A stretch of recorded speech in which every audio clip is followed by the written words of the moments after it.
Hello students, welcome back to my YouTube channel. So in previous video we saw the polar form representation of complex number, and also we saw what is the modulus of complex number, what is argument of a complex number, what is conjugate of complex number. These all things we saw in previous videos of complex numbers. So in today's video I am going to explain you some problems based upon the polar form representation, how to represent a complex number in polar form. Although in previous video I solved one example, but I think that was not sufficient, so I will take problems on polar form and then we will proceed towards the quadratic equations. So students, let us proceed towards our first problem, which I have written there.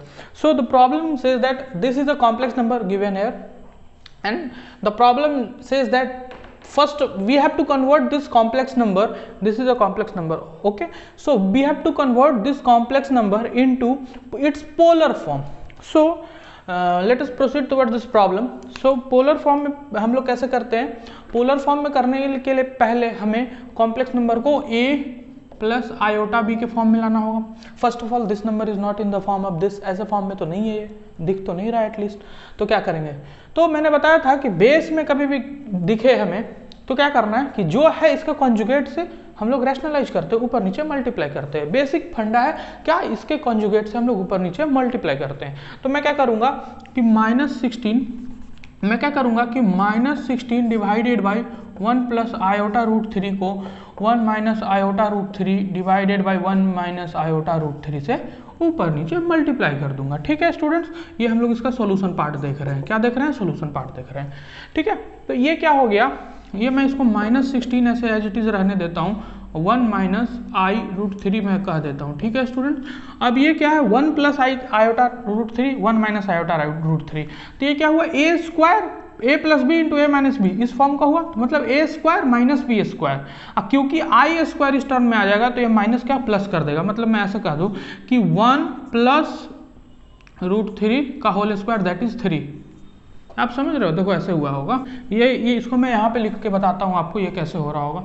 ये क्या 1 minus आई root 3 ऐसा हो रहा होगा, 1 का square minus this thing square ऐसा हो रहा होगा.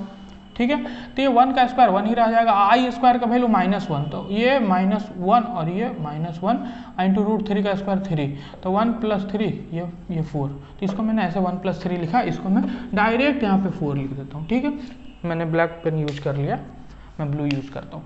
ठीक है, ये 4 से 4 टाइम्स कट हो जाएगा, तो ये -4 और ये माइनस प्लस 4 रूट 3 आई.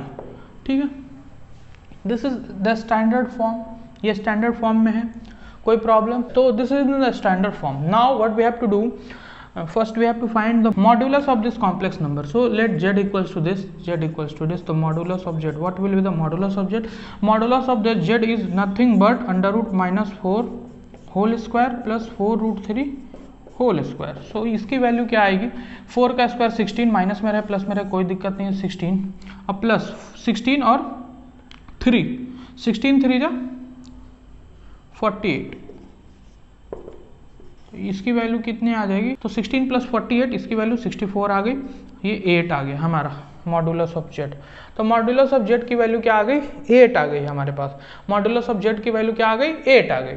इसके बाद मैं क्या बताया था कि ये जो होता है ये क्या होता है, हमारा पोलर फॉर्म रिप्रेजेंटेशन में जेड क्या होता है, आर इंटू यही आर है ना, यही आर है. आर क्या था, modulus r into cos theta plus iota sine theta. तो आर कॉस थीटा क्या था, -4, तो आर का वैल्यू हमें 8 मिल गया है. तो बस कंपेयर करना बाकी है, तो मैं थोड़ा स्पेस बना लेता हूँ, उसके बाद हम लोग इधर कंपेयर करेंगे. तो स्टूडेंट्स हमारा ये क्या था, r cos theta plus iota sine theta. ये आर क्या है, यही 8 है. तो अब मैं उधर बताता हूँ आपको, यहाँ पे मैं थोड़ा स्पेस बना लेता हूँ. ये आर कॉस थीटा का वैल्यू क्या है, आर मतलब क्या, 8 कॉस थीटा की वैल्यू क्या है, 8 कॉस थीटा की वैल्यू क्या है, -4 है. ठीक है, और मैं साइड ये भी लिखता चलता हूँ, आर साइन थीटा की वैल्यू क्या है, 4 रूट 3. आर साइन थीटा मतलब क्या, 8 साइन थीटा की वैल्यू क्या है, 4 रूट 3. बिल्कुल बहुत इजी. तो कॉस थीटा की वैल्यू क्या आ गई students, -4/8 that is -1/2. Cos theta की वैल्यू आ गई. और साइन थीटा की वैल्यू क्या आ गई, √3/2. अच्छा, आप ये बताओ साइन थीटा पॉजिटिव है कॉस थीटा नेगेटिव है, ये कौन सा क्वाड्रेंट में होता है, सेकेंड क्वाड्रेंट में होता है, क्योंकि साइन पॉजिटिव फर्स्ट क्वाड्रेंट और सेकेंड क्वाड्रेंट में होता है। तो फर्स्ट क्वाड्रेंट होता तो कॉस भी पॉजिटिव होता, लेकिन ऐसा नहीं, कॉस निगेटिव है। तो इसका सीधा सा क्या मतलब है कि हमारा जो है वो एंगल जो है वो सेकेंड क्वाड्रेंट में है। सेकेंड क्वाड्रेंट में कितना है, तो आप देखो कि 180 डिग्री में से कितना 60 डिग्री है ना, क्योंकि 60 पे वैल्यू होता है। तो पाई माइनस थीटा या पाई प्लस थीटा पे वैल्यू चेंज नहीं होती है। तो क्या है ये मैं क्या बोलूँगा, थीटा इक्वल्स टू, थीटा को क्या हम आर्गूमेंट बोलते हैं पता है ना आपको, और यही थीटा अगर माइनस पाई से पाई के बीच लाई करता है तो प्रिंसिपल आर्गूमेंट बोलते हैं। ये मैंने पिछले वीडियो में बताया था, बहुत सिंपल है, बस नॉमेनक्लेचर है, ज़्यादा कुछ नहीं। तो इसको मैं क्या कर सकता हूँ, सेकेंड क्वाड्रेंट में है तो ऑब्वियसली पाई के बाहर तो नहीं जाएगा, पाई से कम होगा। तो पाई माइनस कितना 60 डिग्री मतलब पाई बाई 3, तो क्या हो जाएगा 2 पाई बाई 3, 2 पाई बाई 3 हो गया। अब बताइए अब कुछ बचा क्या इस क्वेश्चन में, कुछ नहीं बचा। अब मैं रिप्रेजेंट कर सकता हूँ z इक्वल्स टू आर का वैल्यू क्या है 8 है, बता दीजिए। कॉस थीटा का वैल्यू क्या है, कॉस 2 पाई बाई 3 है, plus iota sign 2 pi by 3। ये हमारा क्या हो गया, उत्तर हो गया, ये हमारा क्या हो गया, आंसर हो गया। As simple as that. तो मैं एक बार रिवाइज करता हूँ शुरू से। The problem which was given to us was not in the standard form, first of all was not in the form of a plus ib, इस फॉर्म में नहीं था। हमने क्या किया, रैशनलाइजेशन किया। किससे रैशनलाइज करना है भाई, तो मैंने बता रखा है उसके लिए भी ट्रिक। क्या करना है, जो दिया है कॉम्प्लेक्स नंबर अगर नीचे है, बेस में कॉम्प्लेक्स नंबर अलाउड नहीं है, तो कॉम्प्लेक्स नंबर अगर नीचे है तो क्या करिएगा, उसको उसके कॉन्जुगेट से ऊपर नीचे मल्टीप्लाई कीजिएगा। बिल्कुल, उसके ऊपर नीचे कॉन्जुगेट से मल्टीप्लाई किया। फिर मैंने ये समझाया कि ये आप डायरेक्ट लिखना सीखो, इतना करने की जरूरत नहीं पड़नी चाहिए, डायरेक्ट लिखना सीखो। तो 1 और देखोगे तो आई है, तो यहाँ A square minus B square होता था ना, तो यहाँ याद कर लो A square plus B square complex number के केस में, तो सीधा मतलब 1 और प्लस 3 तो 4, इससे 4 कैंसिल कर दिया, ये हमारा कॉम्प्लेक्स नंबर आ गया। ये क्या आ गया, हमारा कॉम्प्लेक्स नंबर आ गया। कोई डाउट बिल्कुल नहीं, इतना तक तो कोई डाउट होना ही नहीं चाहिए। तो अब मैं क्या करूंगा, अब मैं देखूंगा कि हमारा जो ये फॉर्म है, इस फॉर्म में रिक्वायर्ड क्या क्या है सर, रिक्वायर्ड क्या क्या, आर रिक्वायर्ड है। तो आर क्या होता है, कुछ नहीं, मॉडुलस ऑफ कॉम्प्लेक्स नंबर होता है। तो मॉडुलस कैसे निकालते हैं, अगर a प्लस आई बी है तो under root A square plus B square, plus minus रहे कुछ भी रहे, स्क्वायर करने पे खत्म हो जाएगा। तो मैंने बस सिंपल सा कॉन्सेप्ट अप्लाई किया, 64 आ गया, इसका मॉडुलस निकाल लिया। फिर क्या किया, थीटा निकालना है सर, तो थीटा क्या होता है, आर कॉस थीटा को इससे कंपेयर कर दो, थीटा का वैल्यू आराम से आपको मिल जाएगी। और जो थीटा मिला तो आर हमारे पास पहले से है, हम लोग पोलर फॉर्म में लिख देंगे, कोई प्रॉब्लम बिल्कुल नहीं। ठीक है, तो अब मैं अगला प्रॉब्लम लेता हूँ। तो स्टूडेंट्स आइए चलिए मूव करते हैं हम। मैं 2 प्रॉब्लम एक साथ सॉल्व करूँगा साइमल्टेनियसली, ठीक है, ताकि इससे आपको भी स्पीड में करने की प्रैक्टिस हो। ये देखिए ये क्या है, सॉल्यूशन लिख देता हूँ मैं पहले। सॉल्यूशन क्या है, ये -3 है, ये क्या है, z equals to -3 plus 0i, ऐसे लिख लिया, कोई दिक्कत नहीं। इसको क्या लिखा, z equals to 0 plus i 1i, कोई प्रॉब्लम, कोई प्रॉब्लम होना ही नहीं चाहिए ऐसे, ठीक है। क्या करना होता है, हमें कुछ नहीं करना होता, ऑलरेडी स्टैंडर्ड फॉर्मेट में है। तो क्या करेंगे, आर की वैल्यू निकालेंगे, जो कि कुछ और नहीं मॉडुलस ऑफ जेड होती है। तो मॉडुलस ऑफ जेड जब एक भी एलिमेंट गायब हो जाए, रियल और इमेजनरी कोई एक भी 0 हो जाए, तो जो रहता है वही मॉडुलस हो जाता है। मतलब इसका केवल मॉडुलस वैल्यू ले लो। क्यों, क्योंकि आप देख रहे हो कि -3 का होल स्क्वायर ही आ रहा होगा, ये क्या आ जाएगा, 3 ही आ जाएगा। -3 का होल स्क्वायर 9, 9 का रूट फिर लोगे 3। इस केस में भी आर में अगर निकालूं तो क्या मॉडुलस ऑफ जेड आएगा, तो मॉडुलस ऑफ जेड क्या आ जाएगा, √1 का स्क्वायर, मतलब ये 1 आ जाएगा। कोई प्रॉब्लम नहीं, ठीक है, कोई प्रॉब्लम नहीं, होना भी नहीं चाहिए। तो अब बताओ, आप ये r मिल गया मुझे, ये क्या है। अब मैं ये वाला टर्म तो कंपेयर करने के लिए कुछ है ही नहीं, पहले इसको कंपेयर कर लेता हूँ, ठीक है।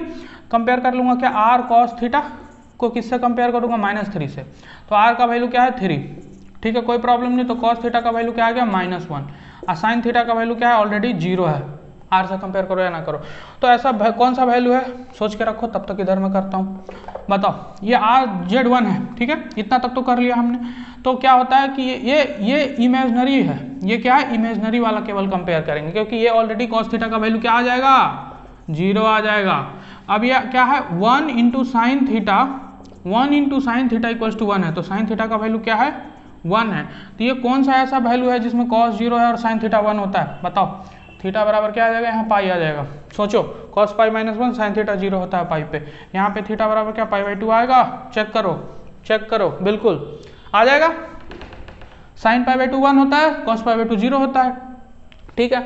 इसमें कुछ बचा क्या, तो z नहीं, कुछ नहीं बचा। अब ये क्वेश्चन हो गया सॉल्व। तो z इक्वल्स टू क्या लिखेंगे हम लोग, r की वैल्यू क्या, 3, r की वैल्यू क्या, 3, क्या लिखेंगे कॉस थीटा का वैल्यू, तो कॉस पाई प्लस आई साइन पाई, कोई प्रॉब्लम होना भी नहीं चाहिए, ठीक है। तो यहाँ क्या है जेड इक्वल्स टू हम लोग लिख देंगे सीधा 1 है ना, तो 1 से मल्टीप्लाई करने का कोई मतलब नहीं बनता है, cos pi by 2 plus iota sine pi by 2। तो आई होप आप लोगों को पोलर फॉर्म में कैसे कन्वर्ट करते हैं, एंगल कैसे निकालते हैं, ट्रिगोनोमेट्री का अगर आपका कॉन्सेप्ट कोई प्रॉब्लम नहीं है तो इस क्वेश्चन बनाने ऐसे टाइप के क्वेश्चन बनाने में भी आपको कोई समस्या नहीं आएगी मेरे ख्याल से। तो पोलर फॉर्म का रिप्रेजेंटेशन मैं यहीं पे कंक्लूड करता हूँ।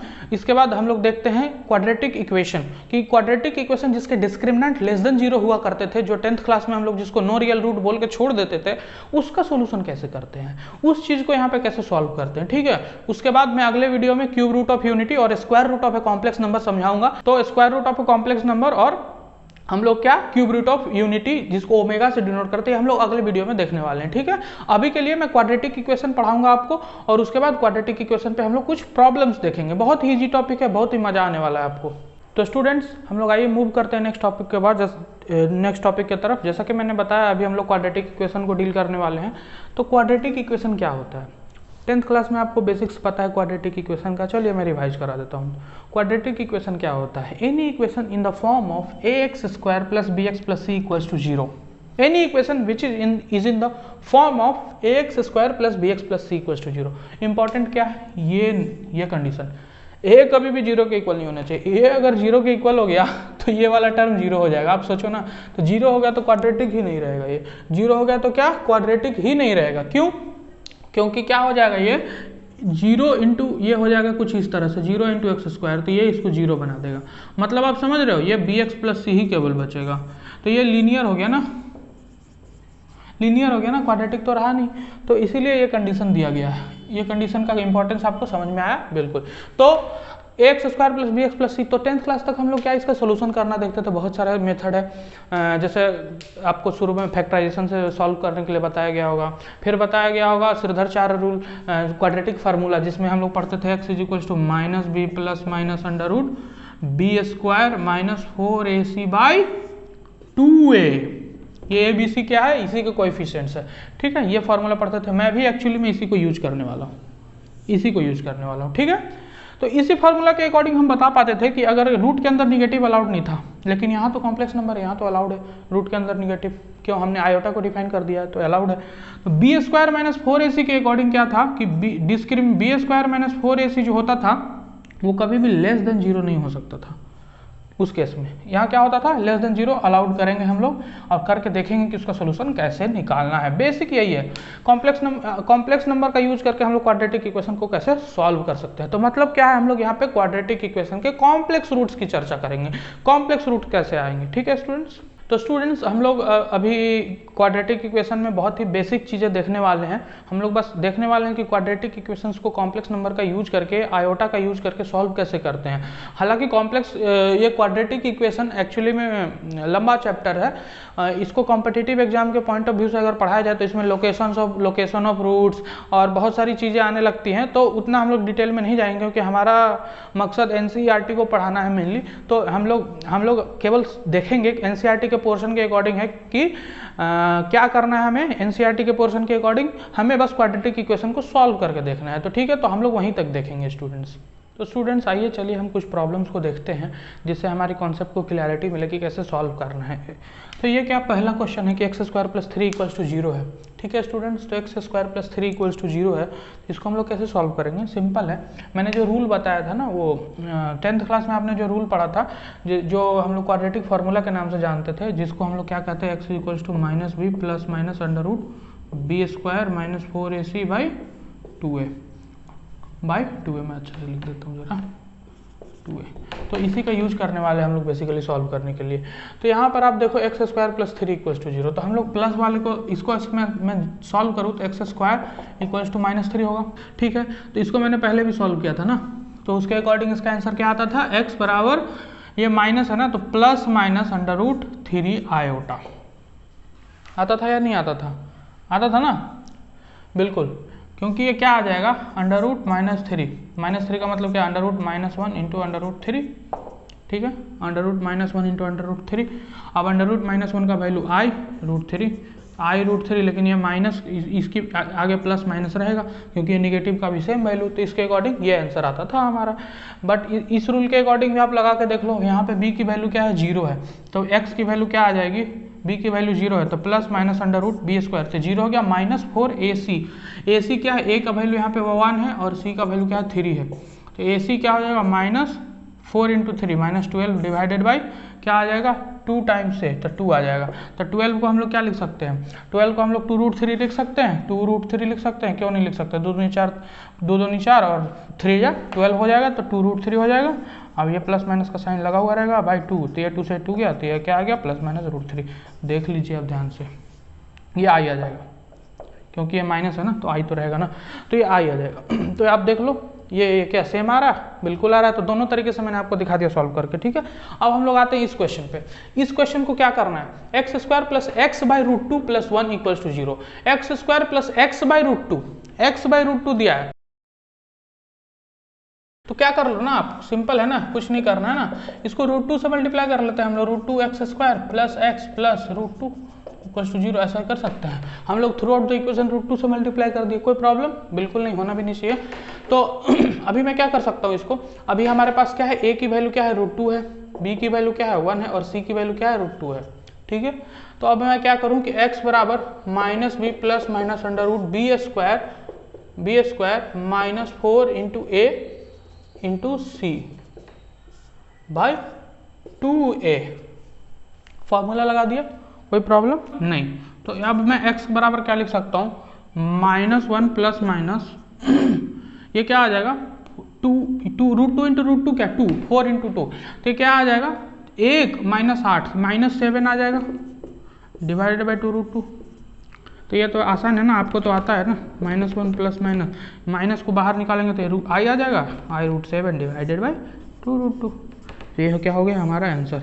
अच्छा, तो आप देख पा रहे हो एक रूट इसका क्या होगा, अगर मैं x1 को फर्स्ट रूट कहता हूँ तो ये एक होगा -1 + i√7 बाई 2√2, और x2 अगर मैं कहता हूँ तो क्या होगा -1 - i√7 डिवाइडेड बाई 2√2। तो वो जो मैं बात बोला था, मैं क्या बोला था, कौन सा बात बोला था, मैं एक बात बोला था कि कॉम्प्लेक्स नंबर के अगर एक रूट, अगर किसी क्वाड्रेटिक इक्वेशन है जिसका रूट कॉम्प्लेक्स है तो दोनों रूट जो होंगे वो एक दूसरे के क्या होंगे, कॉन्जुगेट होंगे। तो आप देखो एक प्लस वाला है तो एक सेम चीज माइनस वाला है, यहाँ भी देखो प्लस माइनस, मतलब क्या रहा होगा, अगर इसमें x1 लिखूँ मैं तो क्या √3 रहा होगा i, और x2 लिखूँ तो क्या रहा होगा -√3i। तो क्या एक दूसरे के कॉन्जुगेट है ना ये, इसको मैं ऐसा नहीं लिख सकता हूँ क्या, x1 = 0 + i√3 और x2 = 0 - i√3, क्या है सेम है कि नहीं, तो एक दूसरे के क्या कॉन्जुगेट हुए कि नहीं हुए। तो क्या कहने का मतलब है कि कॉम्प्लेक्स रूट हमेशा कॉन्जुगेट पेयर में लाई करते हैं, एक होगा तो दूसरा का उसका कॉन्जुगेट भी होगा, तो एक है तो दूसरा का उसका कॉन्जुगेट भी है। तो यहाँ से हमें यह भी सीखने को मिलता है कि कॉम्प्लेक्स रूट हमेशा कॉन्जुगेट पेयर में लाई करते हैं। ठीक है स्टूडेंट्स, आई होप आपको ये क्वाड्रेटिक इक्वेशन का टॉपिक समझ में आया होगा और पोलर फॉर्म रिप्रेजेंटेशन पे जो मैंने क्वेश्चंस लिए वो भी आपको समझ में आए होंगे।